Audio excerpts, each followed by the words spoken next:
Сәлеметсіздер ме? Тағдыр жол атты каналдың құрметті тыңдармандары. Өмірде болған шынайы оқиғалар мен әсерлі әңгімелерді тыңдағыларыңыз келсе, арнаға жазыла кетіңіздер. Мемлекеттік гранттың енді ғана бөлініп жатқан кезі. Ауылда пәленшенің қызы немесе ұлы грант иегері болыпты дегенде естіп, бүкіл ауыл қуанатын еді. Мінекей бүгінде бір ауылдың, бір сыныптың қос қызы, жақын құрбылар, екеуі де грант иегері атанып, арман қуып, ауылын қимай, ару қала Алматыға жол тартты. Таныс тамыры жоқ, ешбір туысы жоқ үлкен қалаға қыздарын жіберіп әке-шеше, ата-әже жандарын шүберекке түйіп, сары уайымға салынып қала берді. Ұлжалғас пен Гүлдана екеуі бала кезден бірге өскен, қылықтары, мінездері бірдей құрбылар. Не істесе де бірігіп істейді. Әке-шеше, туған-туыс бәрі жиналып, бар тыққан, сақтаған сүрленгендерін беріп жіберген болатын. Ертерек келіп, жатақханаға орналасып, қалталарындағы аздаған ақшаға қаланы қызықтап, көрікті жерлерін тамашаламаққа шықты. Әне-міне дегенше оқу жылы басталып кетті. Ауылдан келген аңқау, адал нәзік жанды екеуі, ашық-шашық киінген қыздарды көріп, ұялың қарап, өздерінің үстілеріне біраз көз жүгіртті. Күн батса, қоршаудан аттап шықпайтын, үлкеннің алдын кеспейтін, ар үшін жанын садаға ететін, бекем тәрбие алған. Ағаның ашуын, әкенің қаһарынан қорқатын бұл аруларға жеңсіз, қысқа етек киім көздеріне оттай басыла түсті. Көктемгі алау гүлдердей алаулаған қыздардың топ ортасына келе жатқан ақ құба өңді, қос бойжеткенге көптің назары ауа түсті. Ұқыпты өрілген шаштары, етегі тобықтан асар аспас, кең көйлек киюі, олардың ауылдық екенін аңғартып тұрғандай. Оларға қарап, кейбіреулер табиғи боямасыз жүздеріне тамсанса, біреулер саусағын шошайтып, кемсітіп әлек. Жұрттың көз қарасынан аяғына тұсау салынған арғымақтай, екеуі қинала әрең қадам басып, жатақханаға кіріп кетті. Қасындағы бөлмелес группалас қыз Айдана да қаланың ақ саусақ қыздарының бірі. Ауылдық екі құрбы, қыздар алғашында Айдана мен онша тіл табыса қоймаған мен, кейіннен жақын аралас құралас болып кетті. Айдана оларды қаланың тіршілігіне бейімдеп, бірте-бірте қыздардың жүріс-тұрыстары өзгеріп сала берді. Етек жеңдері ақырын-ақырын, тізеден асар аспас болып қысқарды. Заманға еліктеймін деп, жаманға еліктеп жүргендерін олар қайдан білсін. Оқуда озат қыздар, сессияда білімнің кәдеге жарамай қаларын, бәрін көк қағаз шешерін білмес еді. Сессияның соңғы көк қағазға келіп тірелгенде, екеуі де абдырап қалды. Мысық пен тышқан ұқсап, мұғалімдердің соңынан қанша жүгірсе де, баға қойып берер ойлары жоқ. Олардың көкейін тесіп тұрған көк қағаз екенін білсе де, бұл қыздарда әрқайсысына берер ақшалары жоқ еді. Ауылдағы мал, егін шаруашылығымен айналысатын әке-шешесінің онсыз да жағдайлары мәз емес. Қос құрбы сабақтан соң жұмыс іздеп шығып, дәмханаға даяршы болып жұмысқа орналасты. Әйтеуір шапқылап жүріп, сессиясын жапса да, күнделікті қалталарына аз-маз ақша түсіп үйренген екеуі жұмыстарын тоқтатпай жалғастыра берді. Артылған ақшаға қыдырып, сырттан тамақтанып, қалалық адамдардай күн кешіп жүрді. Сонда да жұрт оларды ауылдық деп кемсітуді доғарған жоқ. Гүлдана, Ұлжалғас, бүгін кешкісін қыздар клубқа барғалы жатыр. Сендер барасыңдар ма? Жоқ, біз ондай жерге барып көрген адам емеспіз. Барғымыз да келмейді де. Ой, қойыңдаршы. Сендер осылай артқа шегіне берсеңдер, жұрт сендерді мазақ етуді тоқтатпайды. Мен қатты қысыламын. Оның үстіне киетін тәуір киіміміз де жоқ. Ол жағынан алаңдамаңдар. Мен бере тұрамын. Қос құрбы Айдананың ашық-шашық жартылай жалаңаш киімдерін киіп, Айдана аздап оларды әрлеп, сәндеп те берді. Өмірлерінде бетіне бояу тимеген қос құрбы айнаға қарап, өз-өздеріне тамсанып, көріктеріне көздері тоймай, мәз-мейрам болып клубқа барды. Ой, бір шекелерінен тер бұрқырап шыққанша билеп, шаршап әлі құрып, биік-өкше аяқ киімді қолдарына ұстап, сүйретіле жатақханаға әрең жетті. Қалай қыздар, бүгін кеш сендерге ұнады ма? Ой, құрсын несін айтайын, өмірінде мұндай көңілді күн болмаған шығар. Саған Гүлдана, ұнады ма? Билеп шаршағанын соншама сөйлеуге шамам жоқ. Рахмет саған Айдана. Өмірімізге мәңгіріп қалды. Сендерге бір қызық айтайын ба? Жоғары курстың жігіттері сендерден көз ала алмай қалды ғой. Сендерді ауылбай деп жүрген қыздар қызғаныштан өртенуге шақ қалды. Мұның бәрі сенің арқаң. Саған көп рахмет. Қос құрбы күн өткен сайын көктемге масатыдай құлпырған гүлдей жайнап, жүздері нұрлана түсті. Лапылдап жанып, лақылдап тасып, жарқылдап күліп, тотыдай таранған күлім көз, ару қыздарды көргенде жігіт атаулының бәрі түгел, көздерін ала алмай қалатын. Ешкімнің жиерін жасытпай, көңілін қалдырмай, ешкімнің алдын кескестемей, кездескен қиындықты өздері ғана еңсеріп, қателігін өздері ғана түзетіп, кеңдігіне тереңдігі сай болып жүрген ақ көңіл арулардың көре алмас дұшпандарының болары ақиқат.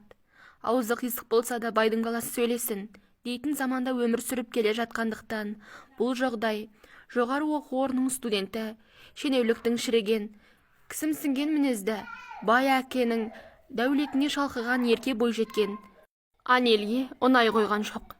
Жігіт атаулыны артынан күшікше жүгіртетін, байханша атанған Анель қос құрбыға шүйлігіп алды. Өйткені оған назар аударар жігіт жоқ. Кісіге жақсылық жасауға бейім, жапа шексе көбіне адалдықтан, аңқаулықтан жапа шегеді. Жан баласына жамандық тілемейді. Ешкімге залалы жоқ, шуағы мол, еңбекқор, көп оқып, көп тоқитын, біреулер секілді кекірек керіп, дауыс көтеріп те жатпайтын, кішіпейіл, кілтін тауып сөйлей алсаң, жүрекпен тербеп сөйлейтін қос құрбының маңына жемге келген құстардай жігітте, қызда жинала қалатын. Бұл көрініс Анельдің одан әрі ашу ызасын күшейте түсті. Жолдан тайғыш, әзәзілге бой алдырғыш Анельдің ендігі бар көздегені арамзалық пен алаяқтыққа жүгініп, олардың абыройына нұқсан келтіру болатын. Жүректі жібітіп, көңілді иітер жылы сөздің адам атаулының әрқайсына ұнайтыны әлімсақтан белгілі. Жылы-жылы сөйлей олардың іші бауырына кіріп, періште құрбының кейпіне енді. Аңғал, ақ көңіл, басқалармен қарым-қатынас кезінде ізгі ниеттілік, шынайы тілектестік, ілтипаттылық пен жайдары қабақ, жарқын жүзділік танытатын, сұратпай-ақ басқаға көмектесуге әзір тұратын, басқаны көңілдендіруге, шаттандыруға, қиындықтан құтқаруға құмар ақ жүрек қос құрбы Анельді шынайы құрбы ретінде қабылдады. Алайда періште кейпіндегі құрбының ішкі әлемінде шайтанның жасырынып жатқанын олар білген жоқ. Ол жалғас, ана Анельді бізге жылы қабақ танытқанына қуанып тұрмын. Оның бізбен құрбы болатыны жет ұйықтасам да түсіме кірген емес. Иә, рас айтасың, мен де қуанып тұрмын. Әлгі шақырған қымбат клубқа барамыз ба? Өзі шақырып айтқасын, төлеп тұрса, неге бармасқа? Барайық. Дұрыс айтасың, барсақ барайық. Қос құрбы ертеңгі күнді асыға күтіп, тәтті қиялға батып ұйқыға кетті. Себебі Анель оларды өңкей, бай қуатты адамдар баратын қымбат клубқа шақырған болатын. Абай атамыз алтын көрсе періште жолдан таяды дейді. Періштеден садаға кеткір-ай. Періште алтынды не қылсын, өзінің көрсе қызар сұмдығын қостағалы айтқаны. Деп айдана секілділерге дәл арнап айтқандай. Даңқ кімнің күліп тұрса басында, сатқындықта бұғып жүрмек қасында демекші, айдана қос құрбысын аз ғана ақша үшін сатып кетті. Клубқа барар алдында олардың суына ұйықтататын дәрі қосып берді. Жол бойы қос құрбының ұйқысы келіп, бастарын әрең көтере клубқа жетіп барды. Гүлдана, менің қатты ұйқым келіп тұр. Мүмкін кері қайтармыз. Менің де ұйқым келіп тұрғаны, бірақ келіп тұрып кері қайтқанымыз жарамас. Анель ренжіп жүрер, бір кіріп шығайық. Я, ренжіп қалар, онда аз ғана уақытқа кірейік те шығайық. Екеуін Анель бір топ өзі сияқты қарабасының қамын ойлайтын, өзімшіл, зұлымдық, қиянатпен болса да мал мансап, мақтан бағуға құмар, өз керегінің түбіне ешқашан жете алмайтын, барды бағалаудан жұрдай, ақшаға өмірдегі бәрін сатып алуға болады деп ойлайтын өзімшіл жігіт қыздармен таныстырды. Қыздар, алкогольді ішімдік ішесіңдер ме? Жоқ, біз ондайды аузымызға да алмаймыз. Әй, бағлан, ауылдың қыздары ішуші ме еді? Сен де қызық сұрақ қойдың ғой. Ұйқылы ояу ішпесе де мас адамның күйінде отырған қос құрбы намысқа тырысып алкогольді ішімдікті ішіп жіберді. Одан әрі не болғаны естерінде мүлдем жоқ. Таңертең екеуі де бір түрлі денесі қақсап, бөгде үйде оянғанда Екеуі де есеңгіреп қалды. Жатын бөлме, 2 адамдық төсек, төсек жанындағы үстел үстінде аздаған ақша және де керемет кеш үшін рахмет деп жазылған бір жапырақ қағаз ғана. Екеуі де естерінен адасты. Тоқтамай 1 сағат сумен қоса көз жастарына шомылды.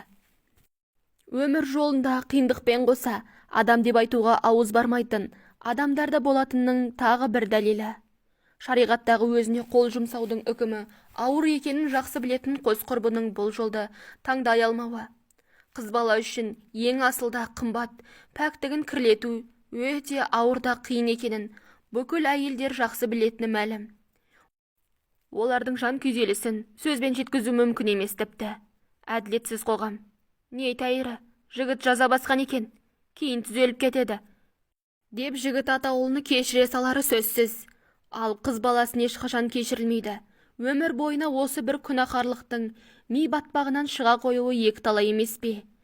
Иә, олардың бұл сәті тозақтық азап іспеттес болды. Ағыл тегіл жылап, күш қайраттарынан айрылған қос құрбы сүйретіле жатақханаға әрең жетті. Айдананың азғындығынан бейхабар қыздар періште кейпіндегі жалған достың ентігіне құлай жылап жіберді. Әй, сендерге не болған? Мына түрлерің не? Құрбым, бізді айтуға аузым бармай тұр.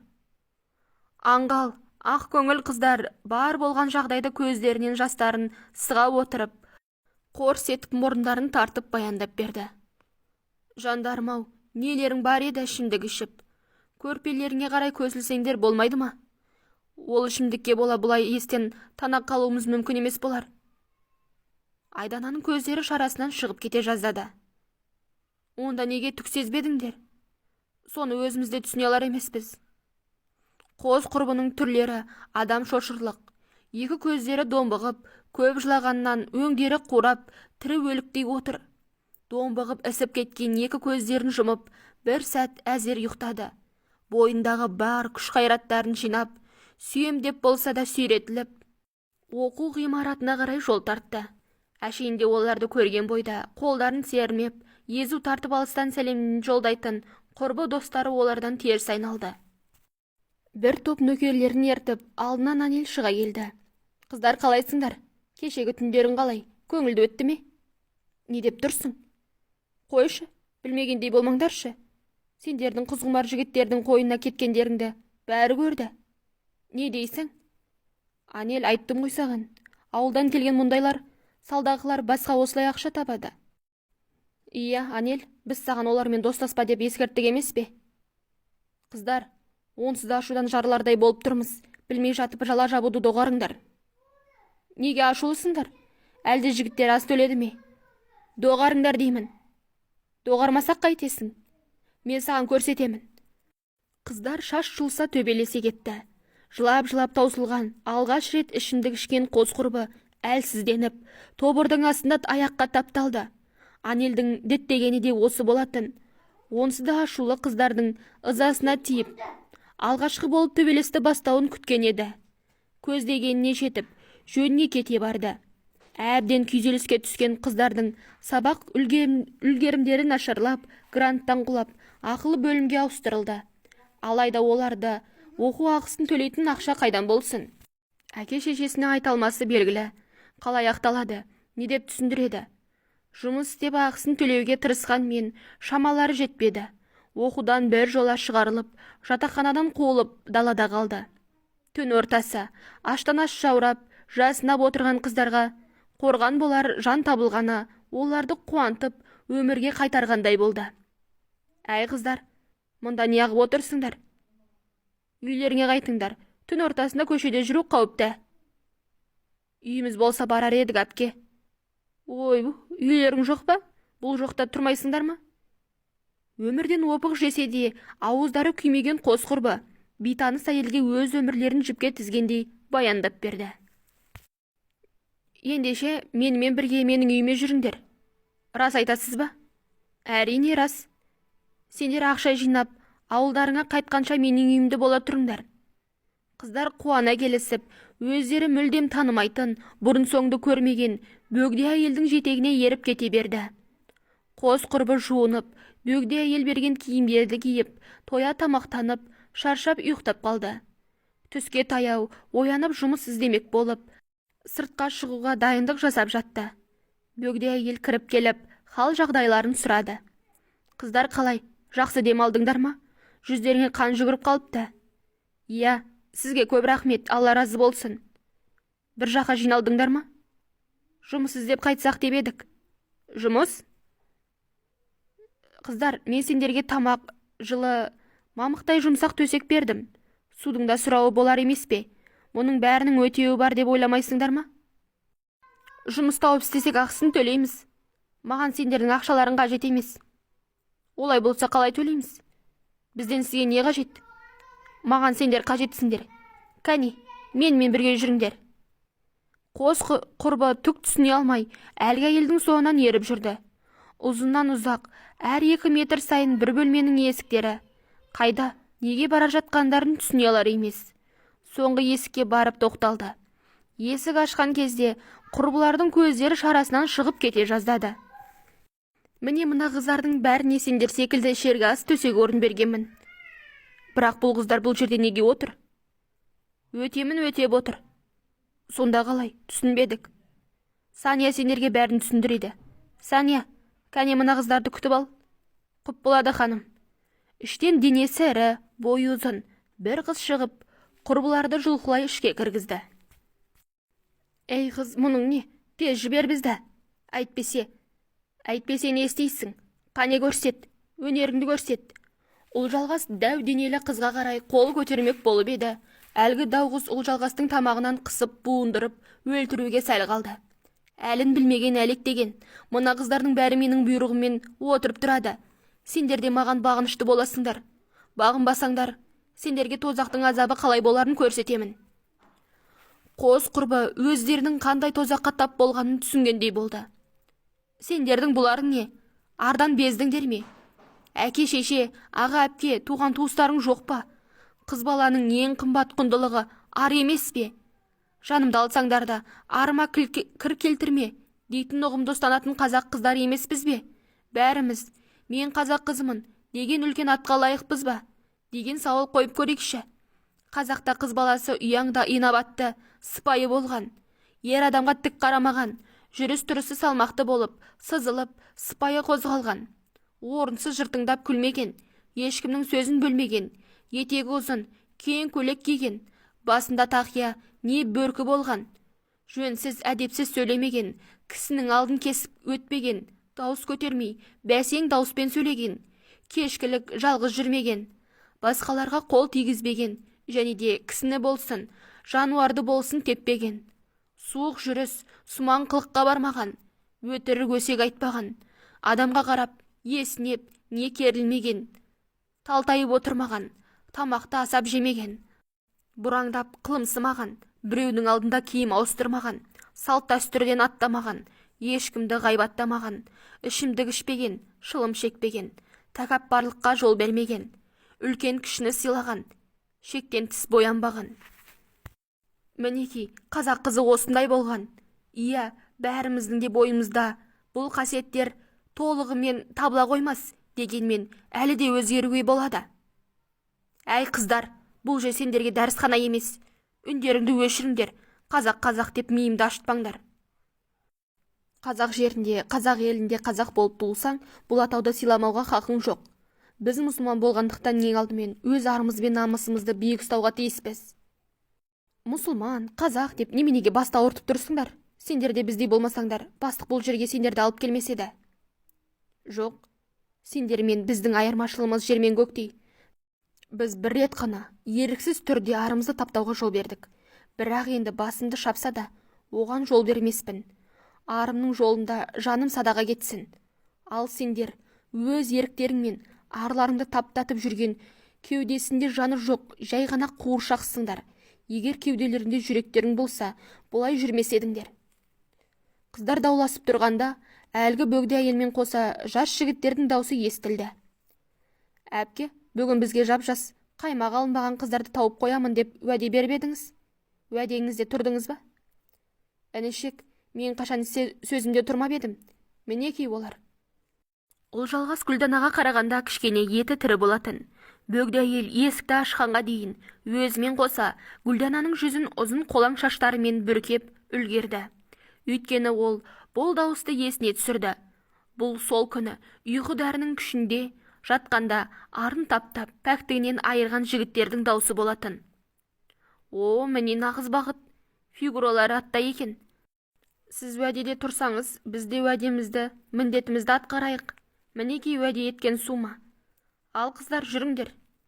Байдың ерке балалары қос құрбының қолынан ұстап, бөлмеге қарай сүйрей бастады. Ұлдана қарсыласып, айқайға сала бастады. Ұлжалғас қолынан қызып, белгі беріп түсіндіруге тырысты. Гүлдана бірдеңе түсінгендей, қарсыласуды доғарып, үндемей еріп отырды.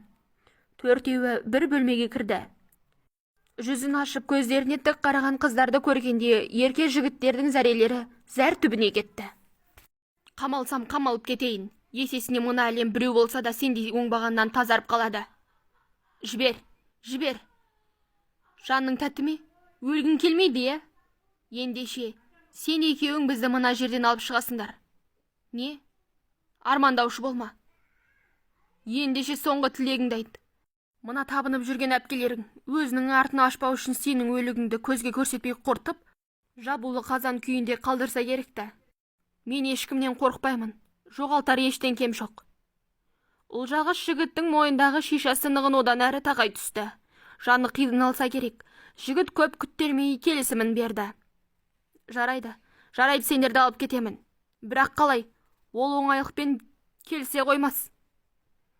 Жаңа ғана қалай бізді сатып алсаң, дәл солай тағы сатып ал. Жоқ, ол аз ақша сұрай қоймас. Ол жағы сенің шаруаң. Қашып құтыламын деп ойлама.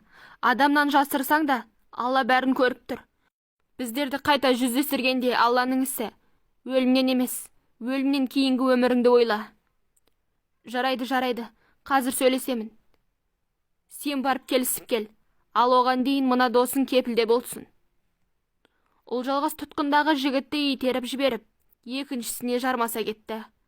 Аңқау ақ көңіл қыздан мұндай қылық шығады деп ешкім ойламаса керек. Жалмауызға да жан керек деген осы болар. Байдың ерке тотай жігіті әлгі белгісіз әйелмен сөйлесіп тұр. Екеуінің келісе алмай тұрғаны айдан анық көрініп тұр.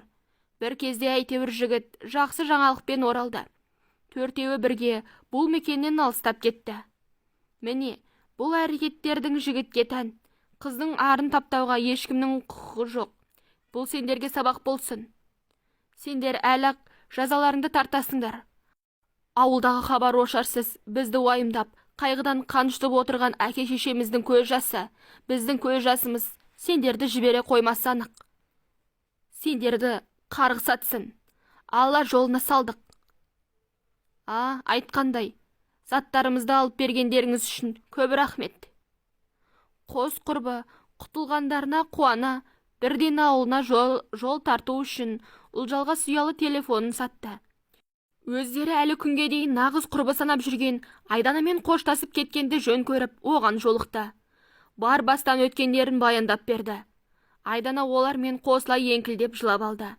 Түн ортасы, таңның атқанын күткісі келместен, қос құрбы ата-ана туған туыспен қауышуға асығып таксиге отырды.